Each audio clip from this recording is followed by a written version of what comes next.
Hello, everyone, and welcome to another episode of the Serial Killer Files. I'm your host, Sun, from Stories Untold Till Now.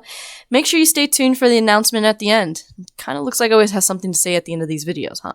Anyway, let's get into this infamous killer's life. Viewer discretion is advised. Today's topic is about H. Holmes. That's right, I mentioned him last time regarding his possible identity to Jack the Killer.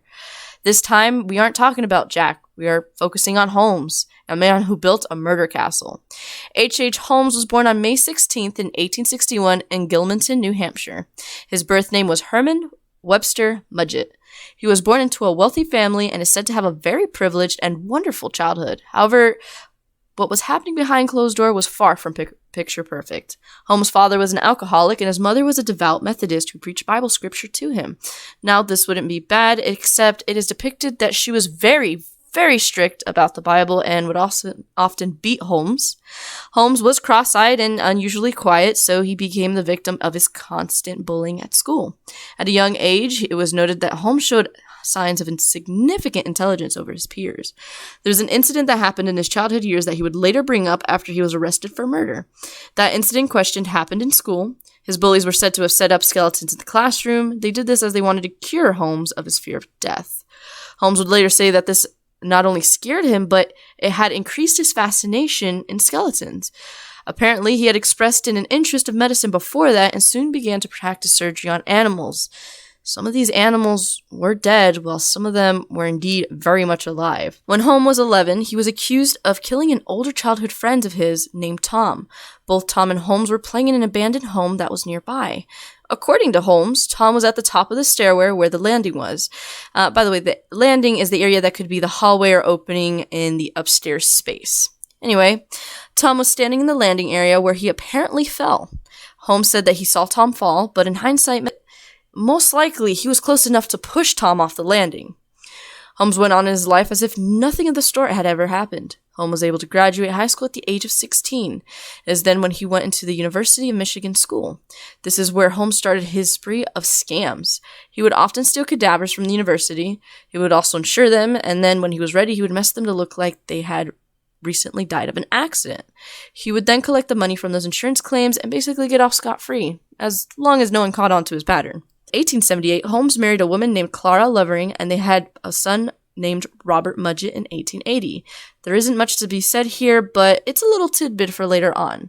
One note is that apparently Holmes was very infatuated with Clara because he actually threatened some of the people who were interested in Clara's hand, and then he said to be very possessive, and there's rumors that he possibly beat her, but again, there's no factual evidence that I could find. Everything right now is mere speculation about how he was mean to Clara. The only thing that could be served as evidence as him being abusive is the fact that the neighbors of both of them said that she sometimes saw Clara with bruises, but she often said it was because she did a silly mistake. So take it as you will.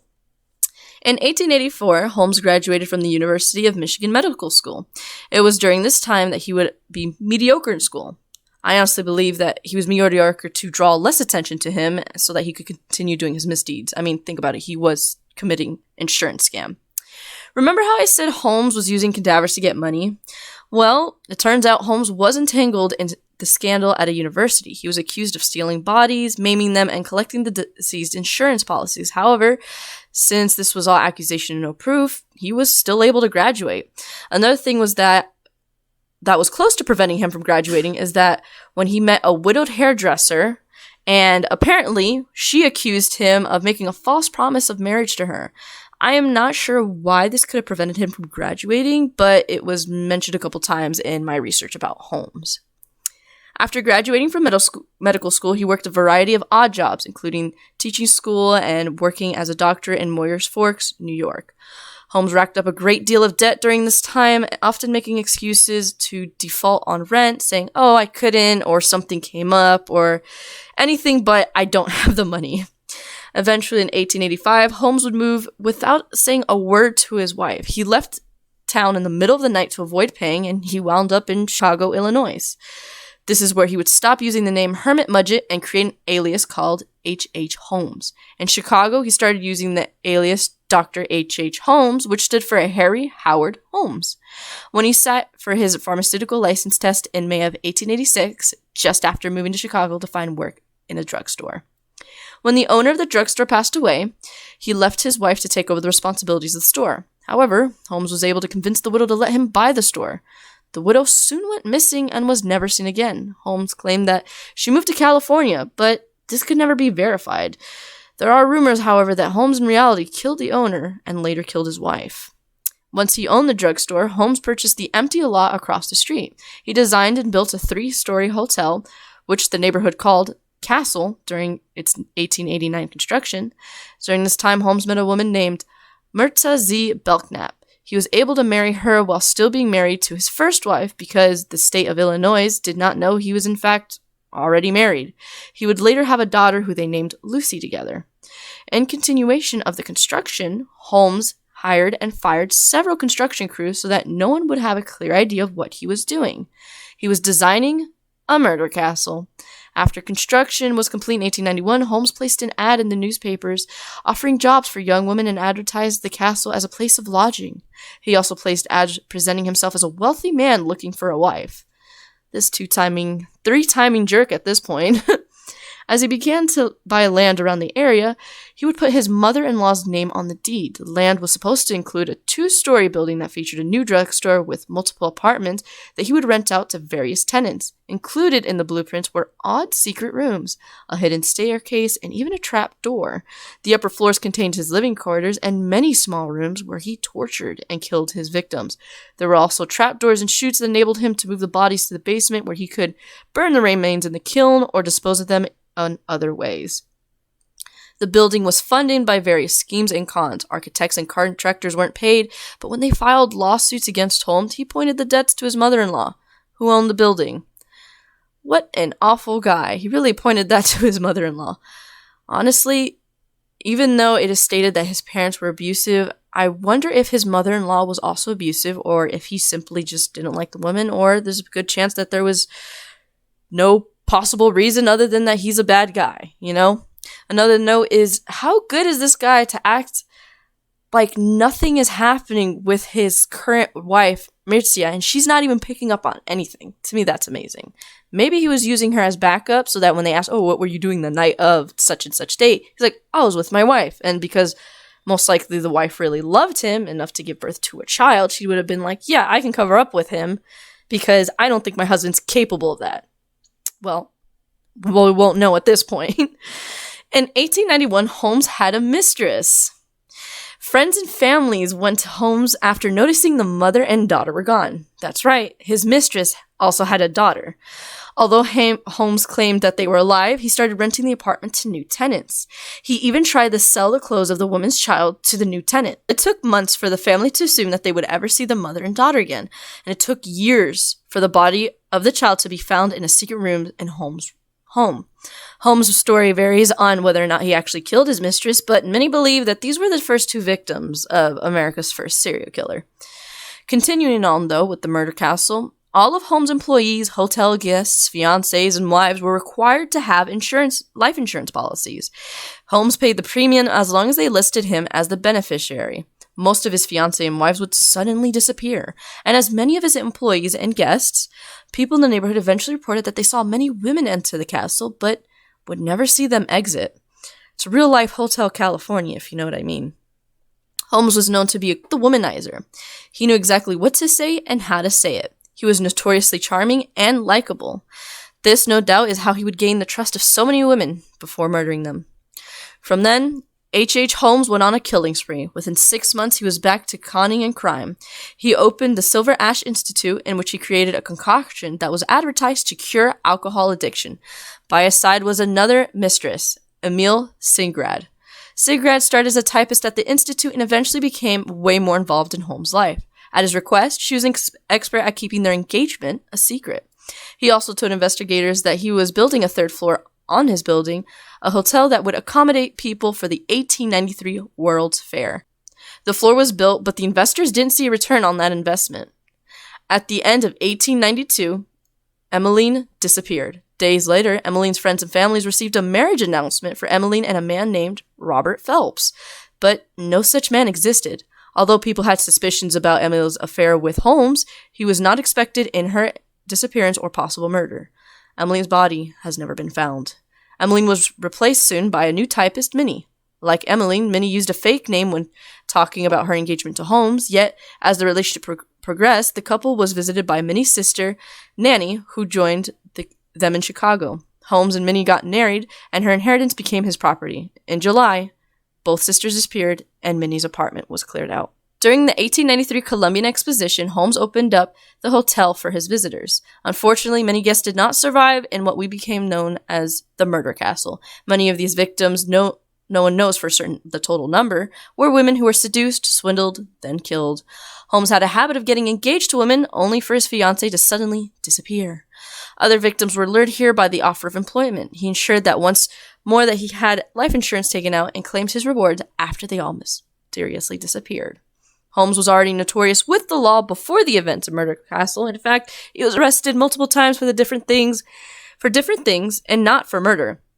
Even before his murder spree, Holmes was a notorious scammer and con man. He swindled money and various women, insurance companies, and landlords in multiple cities. Holmes also refused to pay bills even on his murder castle. Once again, he put the blame on his mother-in-law as she owned these buildings. Holmes was also known to buy items on his credit and sell them for cash, and he was constantly the target of lawsuits. He even sold scam cures for various health problems at his pharmacy. In Eric Larson's book, The Devil in the White City, the author claims that the Chicago chief of police had represented Holmes in a small routine commercial lawsuits before Holmes was brought in on murder charges. He continued to scam people with an accomplice named Benjamin Pitzel. Not much is known about the people disappearing during this time, especially because the third floor of the building was burned before the World Fair ended. The arson was part of a larger insurance fraud scheme, but didn't work out so well. When Holmes' alias failed to appear in person to collect insurance money, Holmes found himself on the run across the country. With a new mistress to accompany, Holmes waited as the statute of limitation for arson charges expired. Then their first stop was Denver to get married, then Texas, where he met up with his business partner, Ben, to gather his former wife's inheritance and her property. The crew traveled all over Texas, committing small scams until the police were on his tail. I guess a real Bonnie and Clyde really happened in this relationship for a little bit before he killed her. Their next stop was Missouri, where Holmes was first arrested for various fraudulent crimes. After a month, Holmes secured bail and was on his way to Philadelphia. He was once more focused on scamming people and even abandoned his murder castle project completely. He committed random murders along the way with scamming people.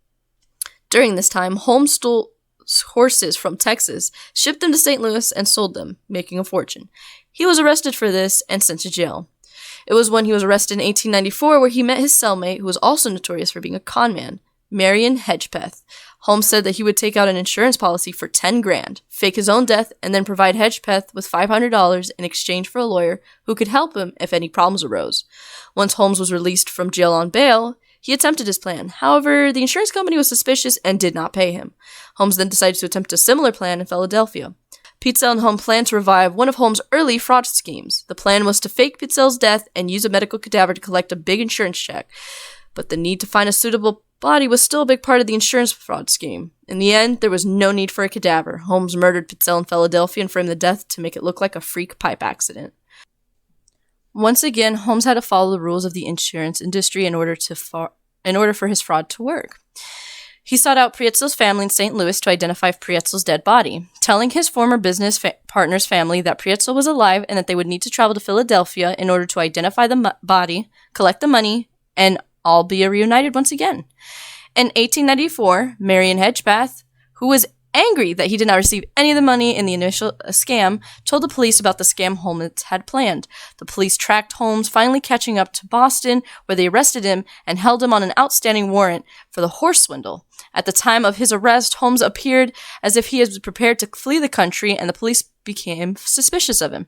Chicago police investigate Holmes' castle, where they discovered his strange and efficient methods for committing torturous murders. Many of the bodies they located were so badly dismembered and decomposed that it was hard for them to determine exactly how many bodies there really were. While the authorities eventually identified Howard as Holmes, they did not catch on soon enough to stop his final murders. Ben's family wondered where their father and husband would appear, and Holmes instructed them to go to Indianapolis. Holmes convinced Ben's widow that her husband was still alive and in hiding, and convinced her to let him travel with 3 of her 5 children. When the family arrived in Indianapolis, Holmes poisoned Ben's son, Howard Purcell, and then lured the rest of the Pietzel family out into the country of Toronto. Then he murdered Alice and her sister Nellie. Their bodies were found burnt in a cellar. While this was happening, insurance agents were growing suspicious of Holmes and the death of Ben Pietzel. They followed Holmes and Ben Pietzel's wife as they traveled throughout North America for weeks. Holmes was finally caught in 1894 and arrested for horse thievery, a charge that was from his days living in Texas. When he was in custody, police asked him about the disappearance of his former mistress, Minnie, her sister Nellie, and the Pietzel children. In 1895, authorities discovered bodies of Alice and Nellie Pietzel in a Toronto cellar. This was hard evidence that they needed to pin him to the murder. He was officially charged with the murder of Ben Pietzel in Philadelphia and spent his final days in Moyamensing Prison, a prison known for its famous visitors, including Edgar Allan Poe, Al Capone, and Charles Bukowski. When police investigated Holmes' home, they discovered more than just a tricky trap door or two. Police said that the building contained trap doors, chutes down the basement, rooms with many doors, rooms with no doors, acid vats in the basement, and a crematorium for all of Holmes' victims. The actual layout of the murder castle may have been exaggerated by reporters, but we do know that police found jewelry belonging to Minnie and Nanny in the oven and the bones that were believed to have belonged to Holmes' mistress's daughter. They weren't able to find evidence of many other murders that Holmes had claimed to commit. Police had decided not to charge Holmes with the death of the Pietzel children, as he was already sentenced to be hung in Philadelphia for his crimes. I feel like they still should have charged him regardless. As he waited for his death, Holmes enjoyed the headlines that were written about him and his murder castle throughout the country, and the fame that followed. During this time in prison, Holmes was asked to publish an autobiography of his crimes. In the books, he admitted to 27 murders, some which were confirmed in later searches of Holmes' murder castle, and others that were completely false. The people he claimed to have killed were alive. Holmes also claimed that he was possessed by the devil. On May 7, 1886, Holmes was hung by the neck until dead in Philadelphia. The hanging took 20 minutes. He died a very slow death compared to other people. Now you may be wondering, what happened to the murder castle after the death of Holmes? Well, in May 1896, when Holmes was sentenced to hang, the castle was remodeled as an attraction and named the Holmes Horror Castle. However, it burned to the ground shortly before its opening. Honestly, I'm glad it burned down. Imagine selling tickets to see it. Really? Especially after only 2 years had passed since they were killed. Now, I hope the victim's family found peace knowing who they murdered, their loved ones, and the fact that he was caught. I'm sure that the family of the identified victims no doubt had an inkling that Holmes was also responsible for it. Hey guys, thanks so much for watching till the end. I just want to let you know that I most likely will be uploading 3 times a week. I think that'd be a good number. Also, this mini-series of mine, I would like to hear your thoughts and who you guys would like me to do next. I think this mini-series, this will be season 1, and I believe I'm going to do a max of 7 episodes. Alright? Cool. As always, friends, stay sunny.